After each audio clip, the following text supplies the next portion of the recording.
हाय दोस्तों, कैसे हो बच्चों। सब बढ़िया ना। तो यहाँ पर मैं चैप्टर 8 करवाने वाला हूँ, जिसका नाम है इंट्रोडक्शन टू ट्रिग्नोमेट्री। ये क्लास 10th का चैप्टर है, क्लास 10th, ठीक है ना।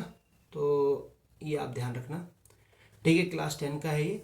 अब यहाँ पर सबसे पहले हमें डेफिनेशन देखनी पड़ेगी। डेफिनेशन क्या है इंट्रोडक्शन टू ट्रिग्नोमेट्री की? तो वो है, it is branch of mathematics that provide relation between the sides and angles of triangles. ठीक है, तो ये क्या है? ये मैथमेटिक्स की एक ब्रांच है, मैथमेटिक्स में एक पार्ट है, एक हिस्सा है, जो कि बताता है, हमें क्या बताता है? रिलेशन बताता है between sides and angles of triangle का। ठीक है, साइड का और एंगल के बीच का रिलेशन बताता है। अब ये ट्रिग्नोमेट्री वर्ड आया कहाँ से है? तो ये ट्रिग्नोमेट्री वर्ड आया है आपका ग्रीक वर्ड से। अगर इसको स्प्लिट किया जाए ट्रिग्नोमेट्री को, तो यहाँ पर हमारे पास तीन चीज निकलेंगी। एक आएगा ट्राई, गॉन, मेट्रॉन। ट्राई का मीनिंग यहाँ पर 3 है, गॉन का मीनिंग यहाँ पर साइड्स है, मेट्रॉन का मीन्स यहाँ पर मेजर्स है।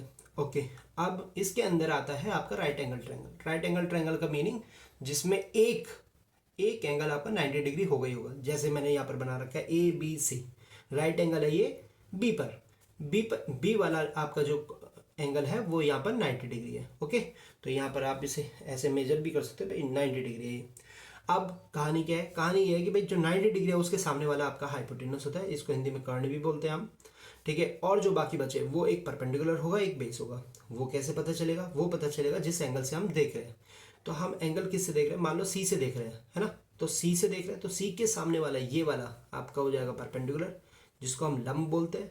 और जो बाकी बचा उसको बेस यानी आधार, ये आपका आधार है। ठीक है, तो ये आपके राइट एंगल ट्रायंगल में मैंने बता दिया भैया, एक सबसे पहले 90 डिग्री होता है, और बाकी जो 3 साइड होती है वो सबसे पहले 90 डिग्री के जो सामने वाला वो हाइपोटेनस, जो बाकी 2 बच रहे हो वो आप जिस एंगल से देख रहे हो। अगर सी से देख रहे हो तो ये परपेंडिकुलर होगा मेरा AB, और अगर आप ए से देख रहे हो, ए एंगल से, तो इसके सामने वाला बिल्कुल ये BC, ये आपका परपेंडिकुलर हो जाएगा। बात आगे सब, ये चेंज हो सकता है, PB चेंज हो सकता है, एच की जगह फिक्स है, वो हमेशा 90 डिग्री के सामने ही होता है। ठीक है, तो यहाँ पर अब ये मैंने बता दिया अपोजिट टू एंगल सी है। आपको ये देखना पड़ेगा किस एंगल से आप देख रहे हो, तो उसके अपोजिट वाला परपेंडिकुलर होता है। तो यहाँ पर मैंने वैसे भी मेंशन कर रखा है कि अपोजिट टू एंगल सी कितना होता है? परपेंडिकुलर है, जिसको AB है यहाँ पर।